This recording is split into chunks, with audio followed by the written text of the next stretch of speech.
This video was originally going to be for homework, but I think it's a video in which you might need me around to answer some questions, so I decided to make it a class assignment to go over it, and then we can look at it and we can ask and answer questions together to make sure everybody's on the same page. Yesterday in class we talked about different types of economic systems. We talked about command, free market, mixed, and traditional economy. So I want you to look at a couple of descriptions and pictures to see if you can figure out which economic system is being represented on the slide. So if you look at this economic system with this description and the pictures, which economic system do you believe is being described? Take a second and think about it. Write it down on your paper. Do the same thing for this slide and write it down on your paper. Look at the description and look at the pictures. Which economic system is being described? All right, that was a quick overview, a quick review. So now I'm going to get back into everything we've talked about this week. Now we talked about the economy, and I want you to make sure you know the economy to be the activity in a nation that together affects the production, distribution, and use of goods and services. We talked about what a good was, and we talked about what a service was. So the big question is, who decides what goods and services will be produced, distributed, and used? So depending on what type of economic system, one of the four that we looked at, a company will use that economic system to decide what will be produced, what will be distributed, and what will be used.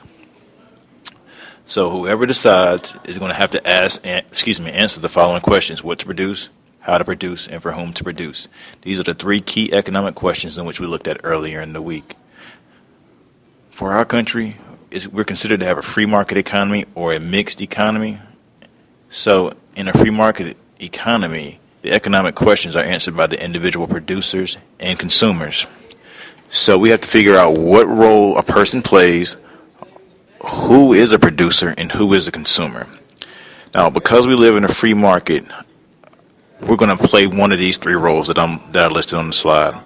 As a producer, you're going to believe in entrepreneurship and you're going to create a new business or product. As a consumer, you're going to be a citizen who buys products that can support the entrepreneur's business.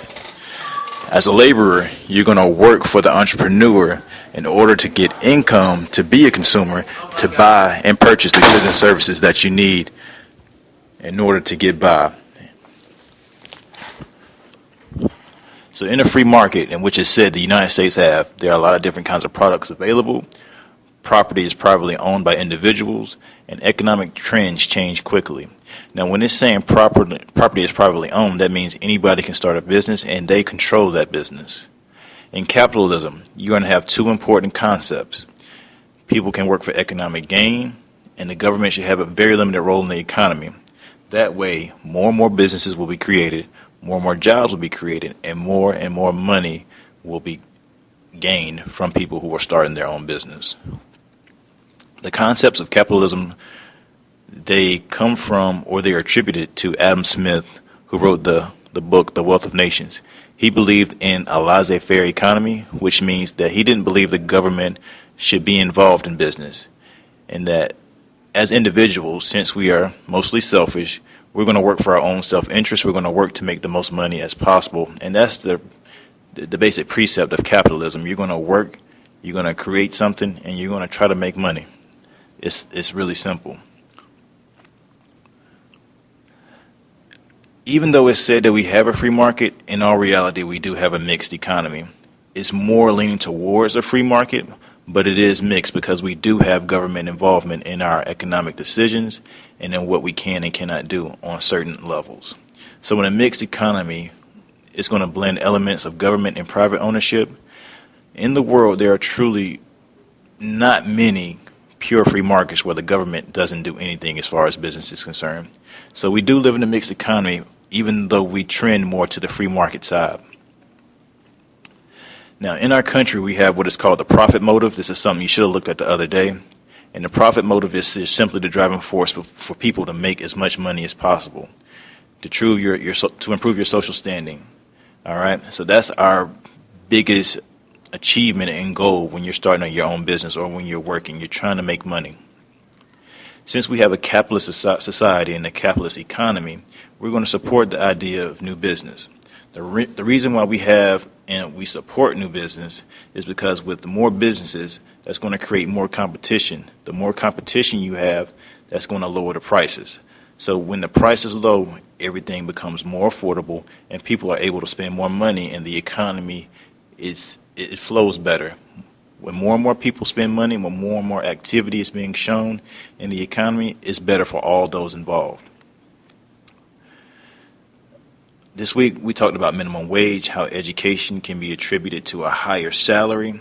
Now, with that being said, close to 5.5 million people earn minimum wage. And so with the lower prices, everything is more affordable. And remember, when we go back and look at what the definition of economics is looking at what decisions are being made. Because we have so little resources, we have to make smart and efficient choices. So lower prices help us make those smart and efficient choices. When we're talking about what decisions are being made in economics, these are the three things that's going to affect us. What's available, we have to weigh our wants versus our needs, and what can be afforded. When we're looking at what can be afforded, we talked about income and how people get their income, of course, through work. We talked about different types of income. I just want to review that real quick. We talked about disposable income and discretionary income. Your disposable income is the money that you have after you've paid taxes, and pretty much you buy all your needs with your disposable income. Your discretionary income is what you buy with your wants, after everything has been paid for as far as your needs are concerned. We also have two other terms that we've talked about, which were gross income and net income. Your gross income is the pay that you receive from your employer before all your deductions are subtracted. Your net income is the amount of money you have remaining after the deductions have been subtracted. So your net income is your actual take-home pay. And it's not as much as you think it is because everything has been deducted. Now, what actually gets deducted or taken out of your paycheck is what we're going to look at for the remainder of the video. Whenever you apply for a job, the first thing you have to do is fill out paperwork. In this paperwork in which you fill out, you're going to see a W-4. And the W-4 lets you know or informs what deductions that you want taken out from your paycheck. So it determines the withholding allowance from your employer that goes to pay for your taxes. At the end of the year, they'll look and see if you overpaid or if you underpaid. If you overpaid, that's how people get tax returns back at tax time. If you've underpaid, that means you'll owe more money to the government because they don't believe you've paid your fair share of taxes to the government. The other thing that you're going to see on the paycheck stub is that federal income taxes are going to be taken out. Now, federal income tax is the money that's deducted from your check, from your gross income, and it goes to support the federal government and their programs.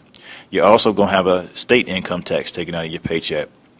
This is going to be money that is going to be deducted from your paycheck that goes to support schools, roads, and libraries. Each state has a different state income tax that's going to be deducted from a paycheck. Another deduction from a paycheck is going to be FICA, and that's the Federal Insurance Contributions Act. FICA is a U.S. employment tax that everybody equally pays, and it goes to support programs such as Social Security, Medicare, and Medicaid. Now, Medicare is a government program that pays for medical care for people over the age of 65. Medicaid is a program that helps pay for medical programs for people who might not necessarily be able to afford it. And Social Security is a federal program that pays for the benefits for retired people or the benefits for families of deceased or disabled workers. Other possible deductions that are going to be taken out of a paycheck are going to be 401ks, health insurance, flexible spending accounts, and life insurance policies. So whatever you think you should be getting, most people never get. They always get the net. They never get the gross. If you look at this paycheck, you can see all the deductions that were taken out of this person's check. Technically, they earned $570, but they're only going to take home a net pay of $410. So in the end result, we have limited money. In our economy, we have many choices. So we have to make difficult decisions.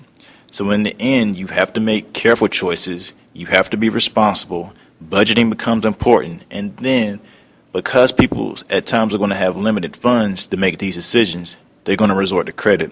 So the focus of the day is going to be on budgeting and how you can afford the basic necessities of life.